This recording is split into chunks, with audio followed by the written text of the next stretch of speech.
오늘은 나와 동행하시고라는 제목으로 말씀을 전하겠습니다. 오늘은 성령 강림 주일입니다. 우리는 예수님의 부활을 기억하면서 부활절을 지켰고, 그리고 이후에 50일이 지난 오늘 이스라엘 절기로는 오순절이자 예루살렘에서 처음으로 교회가 탄생했던 성령 강림을 기념하는 주일입니다. 예수님은 살아계실 때 제자들에게 많은 약속을 하셨습니다. 그 가운데 가장 큰 약속이 요한복음 14장 16절 17절 말씀입니다. 내가 아버지께 구하겠으니 그가 또 다른 보혜사를 너희에게 주사 영원토록 너희와 함께 있게 하리니 그는 진리의 영이라. 세상은 능히 그를 받지 못하나니 이는 그를 보지도 못하고 알지도 못함이라. 그러나 너희는 그를 아나니 그는 너희와 함께 거하시며 또 너희 속에 계시겠습니다. 아멘. 기독교인들은 한 해 동안에 몇 차례의 절기를 지킵니다. 유명한 절기라고 하면 성탄절, 부활절, 그리고 오늘 성령 강림 주일, 성령 강림절. 기독교인들에게 중요한 이 3대 절기라고 할 수가 있는데, 이 가운데에서 성도들에게 가장 강조하고 싶은 절기는 바로 오늘 성령 강림절입니다. 성탄절이야 안 믿는 사람들도 잘 알고 지키는 절기이고요.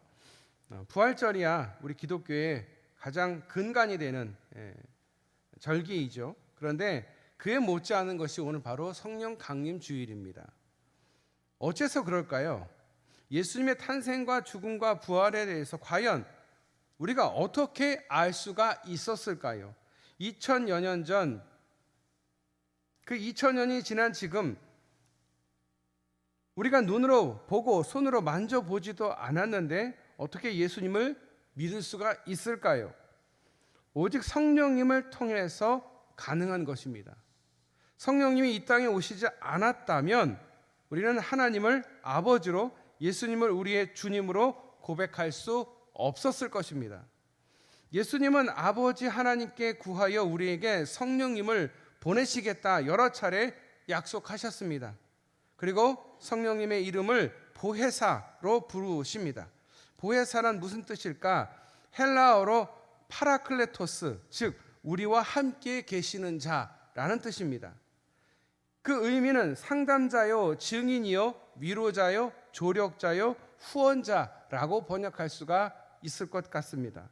그렇다면 예수님 자신도 보혜사입니다. 그런데 성령님은 예수님과 다른 보혜사입니다. 예수님은 직접 이 땅에 인간의 몸을 입고 우리에게 찾아오셔서 우리를 위해서 죽으시고 우리를 위해 부활하셨던, 그리고 승천하셔서 이제 하나님 보좌 우편에 앉아 계신 분이십니다. 그래서 예수님이 떠난 자리를 대리해서 그 역할을 감당하시는 분이 바로 성령님이십니다. 예수님은 하늘로 올라가시기 직전에 제자들에게 이렇게 말씀하셨습니다. 사도와 함께 모이사 그들에게 분부하여 이르시되 예루살렘을 떠나지 말고 내게서 들은 바 아버지께서 약속하신 것을 기다리라. 요한은 물로 세례를 베풀었으나 너희는 몇 날이 못되어 성령으로 세례를 받으리라 하셨느니라. 이 약속은 말씀 그대로 성취되었습니다. 먼 옛날 요엘 선지자에게 주셨던 약속이 예루살렘 성전에서 이루어졌습니다. 요엘서 2장 28절부터 30절까지 말씀입니다. 그 후에 내가 내 영을 만민에게 부어주리니 너희 자녀들이 장래 일을 말할 것이며 너희 늙은이는 꿈을 꾸며 너희 젊은이는 이상을 볼 것이며 그때에 내가 또 내 영을 종과 여종에게 부어줄 것이며 내가 이적을 하늘과 땅에 베풀리니 곧 피와 불과 연기 기둥이라. 예수님의 제자 120명 마가 다락방에서 모여 기도할 때에 갑자기 하늘로부터 급하고 강한 바람 같은 소리가 들렸습니다. 불의 혀 같은 것이 갈라져서 사람들에게 보이고 그것이 성령님이 그들에게 임하여서 그들이 성령 충만함을 받아서 방언을 말하기 시작했습니다. 성령님이 우주적으로 강림하신 것입니다. 영원토록 우리와 함께 계시고 우리 안에 거하시기 위함이었습니다. 성령님의 케노시스입니다.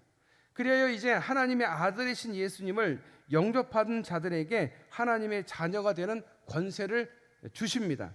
하나님을 아빠라고 부르게 하십니다. 로마서 8장 14절부터 16절입니다. 무릇 하나님의 영으로 인도함을 받은 사람은 곧 하나님의 아들이라.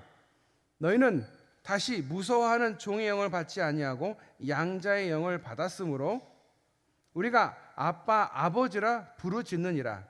성령이 친히 우리의 영과 더불어 우리가 하나님의 자녀인 것을 증언하시나니 너는 내 것이다 마치 도장을 찍듯이 우리의 마음속에 성령님이 들어와 계십니다. 고린도서 1장 22절입니다. 그가 또한 우리에게 인치시고 보증으로 우리의 마음에 성령을 주셨느니라.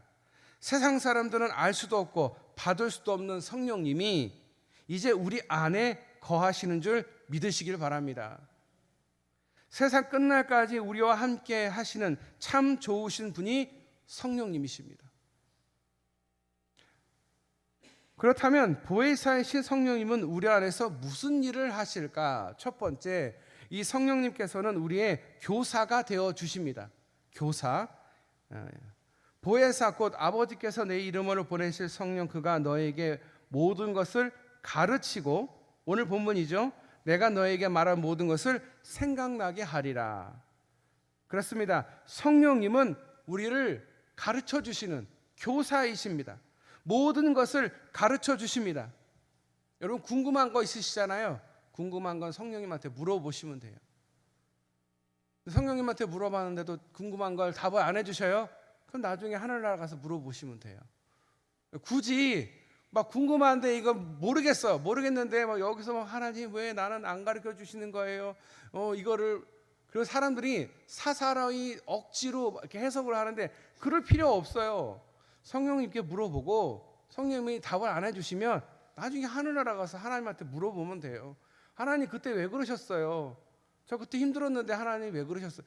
그때 가서 할 얘기고, 내가 모르는 거, 내가 삶을 살면서 내가 궁금한 거, 내가 알아야 되는데 잘 모르겠는 거 성령님한테 물어보시면 된다라는 거예요. 왜? 성령님이 우리의 선생님이시기 때문에 그런 거예요. 학생은 공부하다 모르는 걸 누구한테 물어봅니까? 옆에 있는 친구한테 물어보면요, 옆에 있는 친구도 잘 몰라요. 결국 잘 아는 분은 선생님이세요. 교사이시죠. 예수님이 살아계실 때에 제자들에게 말씀하신 내용을 하나도 빼놓지 않고 다 생각나게 하시고 생생하게 기억나게 하시는 분. 왜냐하면 성령님은 언제나 예수님과 함께 사역하셨기 때문입니다. 바로 옆에 서 있는 증인이기 때문에 그렇습니다. 예수님이 세례 받으실 때 성령이 이렇게 비둘기의 형상으로 이렇게 내려오시잖아요. 그러니까 예수님하고 하나님하고 성령님의 사역은 우리가 알 때는 하나님은 하나님의 뭐 창조나 이런 일, 예수님은 뭐 이렇게 우리를 위해서 죽으시고 우리를 위해서 인간의 몸을 입고 오시는 일, 성령님은 또 우리의 또 이렇게 다르게 일하시는 게 아니라 다 같이 일하세요. 천지를 창조하실 때도 새 신이 함께 하셨고, 예수님이 성령께서 임하시면서 세례 받으실 때도 성부, 성자, 성령은 그 자리에 다 계셨어요. 함께 계셨어요. 예수님이 사역하실 때에도 성령님은 항상 함께 하셨어요. 하나님이 항상 함께 하셨어요. 그래서 이 사역을 항상 이 세 분이 함께 하셨어요. 사역이 다 다르니까 다른 모양으로 다르게 한다고 생각하는 건 우리 생각이고요. 하나님은요 항상 함께 하셨어요.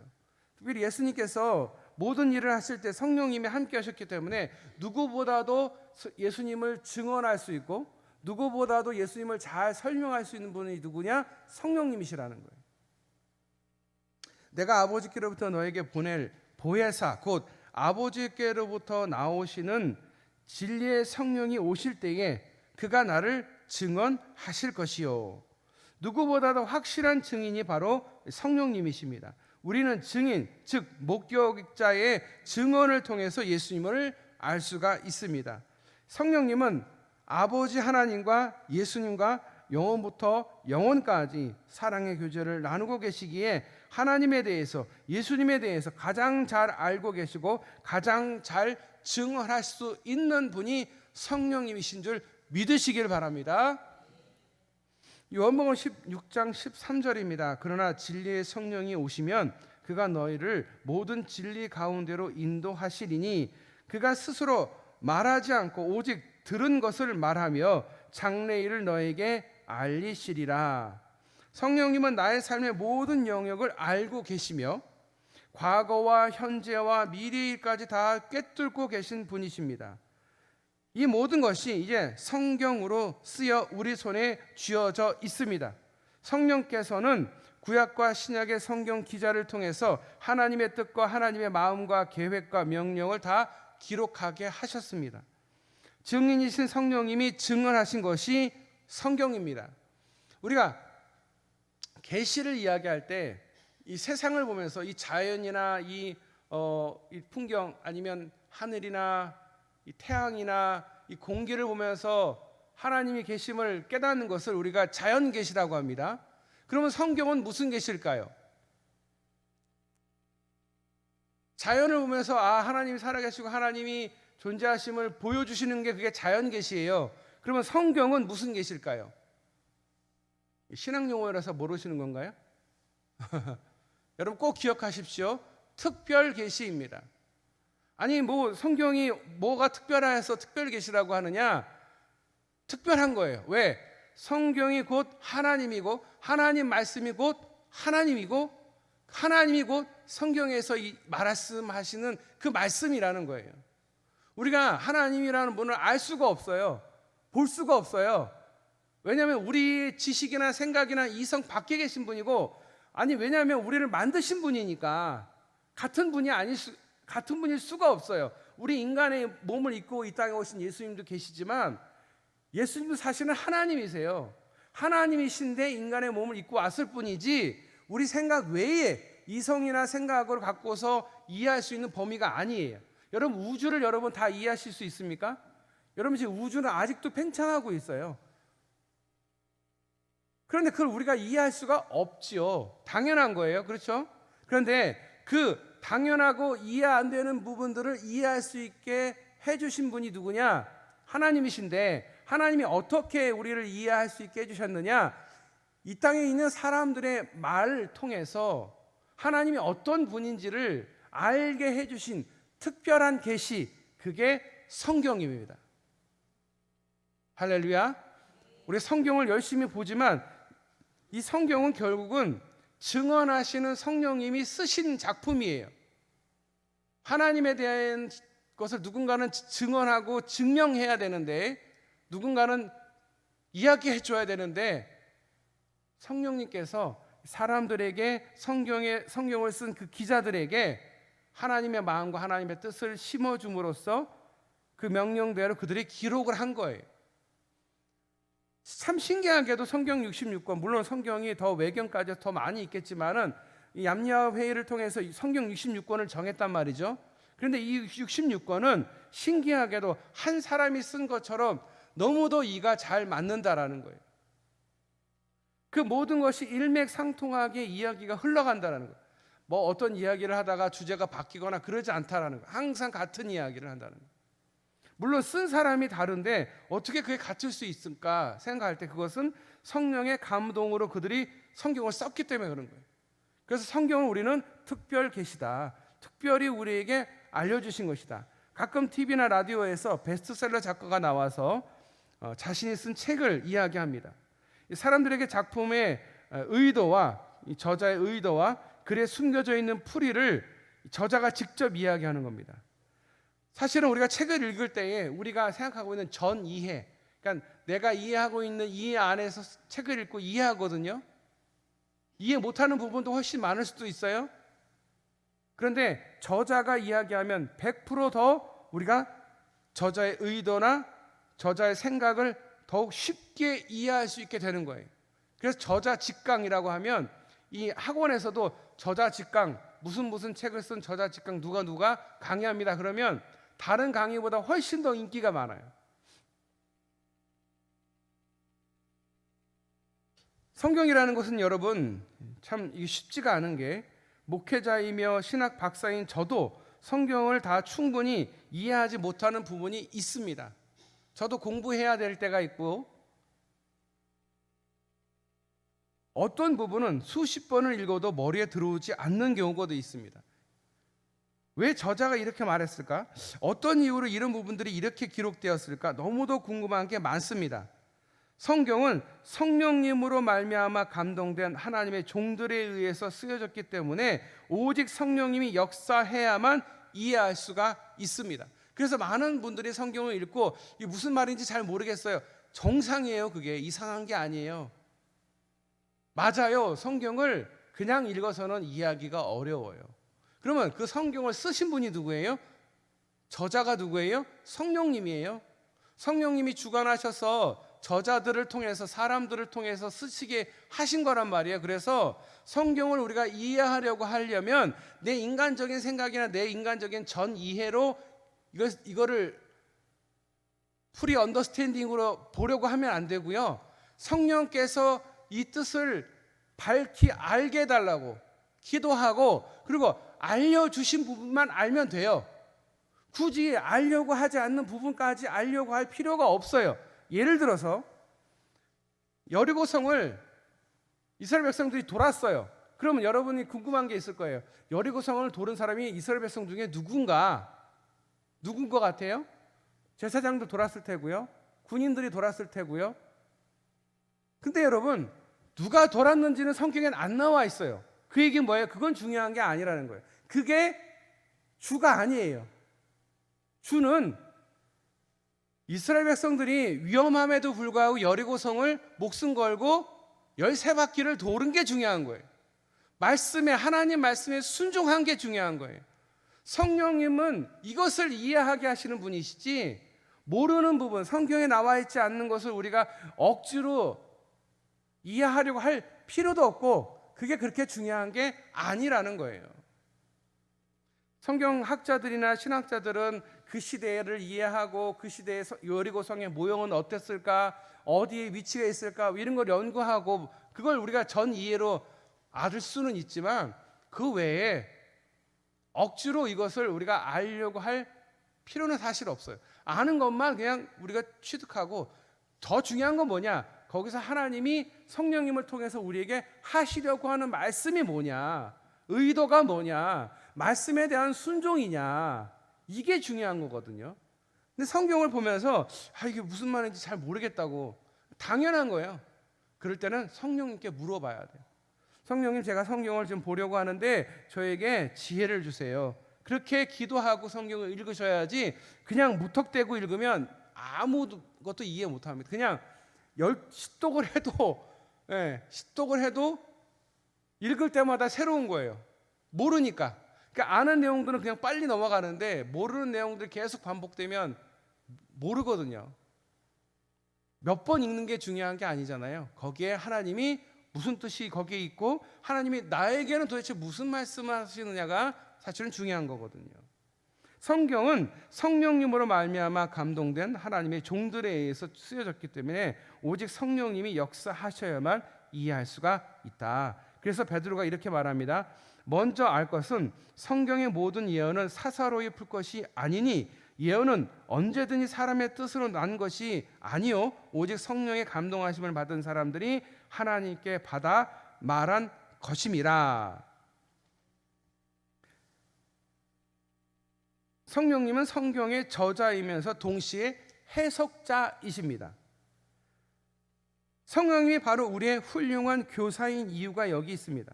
실력 있고 유능한 교사는 학생들에게 학습할 내용을 쉽게 재미있게 핵심을 꿰뚫는 방식으로 가르쳐 주십니다. 똑같은 내용을 배워도 어떤 선생님에게 배운 것이냐에 따라서 확 달라집니다. 쉽게 풀어주는 교사가 유능한 교사입니다. 공부 잘하는 것과 유능한 교사는 달라요. 공부를 잘했다고 무조건 유능하냐? 그건 아니에요. 공부를 잘하는데 자기 머릿속에서만 이렇게 되는 사람이 있는가 하면 그걸 최대한 쉽게 알려주는 사람이 있어요. 그런 사람이 교사가 돼야 돼요. 쉽게 자기가 고생하면서 얻은 그 노하우를 쉽게 사람들에게 이해해서. 그래서 어떻게 보면 설교자도 마찬가지예요. 설교자가 설교를 어렵게 하면 그게 좋은 설교가 아니에요. 알아들어 먹게 설교를 해야지, 못 알아듣는 말을 막 하면 그건 좋은 설교자, 유능한 설교자가 아니거든요. 어떤 분이 그런 얘기를 해요. 설교를 할 때는 한 중학생 정도 수준의 설교를 하면 된다. 그리고 보면 중고등학교 설교를 잘하는 분들이 보면 설교를 잘하는 분이 많아요. 예를 들어서 이찬수 목사님. 이찬수 목사님이 중고등부 설교를 사역을 오랫동안 하시면서 그 설교 자체가 굉장히 쉽고 굉장히 감정적이고 굉장히 자기 이야기적인 이야기가 굉장히 많이 나와요. 그리고 열정이 굉장히 있으시거든요. 그래서 제가 굉장히 존경하고 닮으려고 하는 부분들인데 어렵게 해서 되는 게 아니거든요. 성경을 최대한 쉽게 이해할 수 있게 도와주시는 분이 누구냐? 성령님이시라는 거예요. 아무리 박사학위 소지자 하더라도 성경은 어려운 책입니다. 하나님 말씀을 혼자서 이해하기는 참으로 어렵습니다. 성령님은 우리에게 스스로 성경을 읽을 때 우리의 눈을 열어주십니다. 그런데 여러분, 그런 게 있어요. 성경을 보다가 모르니까 성경 공부한다고 주변에서 야, 우리 성경 공부하는 모임이 있대, 한번 가자. 여러분, 거기 절대 따라가시면 안 돼요. 거의 99% 이단입니다. 성경 공부는 교회 안에서 하는 거예요. 구역 안에서, 아니면 뭐 부서 안에서, 아니면 목사님한테 직접 물어봐도 돼요. 그러라고 있는 거예요. 저희 청년들한테 항상 물어봅니다. 성경 읽고 나서 모르는 거 있으면 물어보라고. 내가 모르는 거 있으면 내가 다음 주에 공부해 오겠다고. 그렇게 하는 거예요. 근데 자꾸 외부에서 성경 공부 용하게 잘하는, 잘 가르치는 사람이 있대 해서 가보면 누구예요? 그 신천지예요. 여기 99%예요. 신천지 아니면 하나님의 교회예요. 요즘에 젊은 아이들이 하나님의 교회를 참 많이 간대요. 하나님의 교회, 이게 이름 자체가 굉장히 좋아 보이잖아. 하나님의 교회. 근데 그게 뭐예요? 이단이에요, 이단. 여러분, 하나님의 말씀을 이해하는 것에 도움은 사람에게 도움받기보다 먼저 성령께 은혜를 구해야 돼요. 성령께서 안 가르쳐 주셔요. 이해를 못하게 하셔. 그러면 그냥 넘어가면 돼요. 성경을 다 알고 넘어가려고 하면 성경 못 읽습니다. 그렇게 읽는 사람은 거의 없어요. 그냥 읽어 나가는 거예요. 읽어 나가다 보면 깨닫게 되는 거예요. 나중에 생각이 나게 되는 거예요. 저희 청년들하고도 성경을 계속 읽고, 지금은 이제 저희가 방학을 하지만 계속 성경을 읽어 나갔거든요. 청년들에게 정말 필요한 게 뭘까? 성경 읽는 게 중요하다. 많은 그 사람들이 그런 얘기를 하더라고요. 왜냐하면 주중에라도 성경 읽으면 참 좋을 텐데 청년들이 정말 바쁘거든요. 우리가 정말 바쁜 것보다 훨씬 더 바쁘거든요. 그래서 성경 읽을 시간이 없는 거예요. 그러니까 꼭 교회 왔을 때, 함께 모였을 때 성경 읽는 게 중요하다. 선배님들이 항상 그런 얘기를 하시더라고요. 청년부를 맡으셨던 분들, 목회 잘하는 분들이 항상 하시는 말씀이 성경을 읽어야 된다. 제 기도 중에 있지만 내년에는 우리가 또 성경을 읽을 기회가 또 있게 될 것입니다. 여러분, 성경이 곧 성령께서 우리에게 알려주시는 거예요. 그럼 성령님이 어떤 분이냐? 진리의 영이십니다. 우리에게 참된 것을 올바르게 알려주시는 분입니다. 그러므로 성령께 요청해야 됩니다. 진리의 성령님, 나를 가르쳐 주시옵소서. 자, 따라하겠습니다. 진리의 성령님, 나를 가르쳐 주소서. 나를 가르치소서. 우리는 날마다 학습해야 됩니다. 하나님의 뜻을 이해하고 하나님의 마음을 헤아리고 하나님의 사랑을 발견하고 하나님의 계획을 깨닫고 하나님의 명령을 파악하는 일, 오직 교사이신 성령님의 역사를 통해서만 가능합니다. 평생 우리의 교사는 성령님이십니다. 오늘 말씀 고린도전서 2장 10절부터 13절 말씀을 읽으면서 말씀을 마무리하고자 합니다. 오직 하나님이 성령으로 이것을 우리에게 주셨으니 성령은 모든 것 곧 하나님의 깊은 것까지도 통달하시느니라. 사람의 일을 사람 속에 있는 영 외에 누가 알리오? 이와 같이 하나님의 일도 하나님의 영 외에는 아무도 알지 못하느니라. 우리가 세상의 영을 받지 아니하고 오직 하나님께로부터 온 영을 받았으니 이는 우리로 하여금 하나님께서 우리에게 은혜로 주신 것들을 알게 하려 하심이라. 우리가 이것을 말하거니와 사람의 지혜가 가르친 말로 아니하고 오직 성령께서 가르치신 것으로 하니 영적인 일은 영적인 것으로 분별하느니라. 아멘. 기도하겠습니다. 하나님, 오늘도 성령님께서 우리의 교사이심을 우리에게 말씀해 주셨습니다. 우리가 사사로이 말씀을 해석하려고 할 필요도 없이 오직 성령님께 기도하며 은혜를 구하게 하여 주시옵소서, 도움을 요청하게 하여 주시옵소서, 진리의 성령님 나를 가르쳐 주시옵소서. 주님의 뜻, 주님의 마음, 주님의 계획을 깨닫는 우리 모든 성도님들 다 되게 하여 주시옵소서. 오직 성령님께서 우리에게 가르쳐 주시고 우리에게 영적으로 분별할 수 있도록 능력 허락하시기를 소원하며 우리를 구원하신 예수님의 이름으로 기도드리옵나이다. 아멘.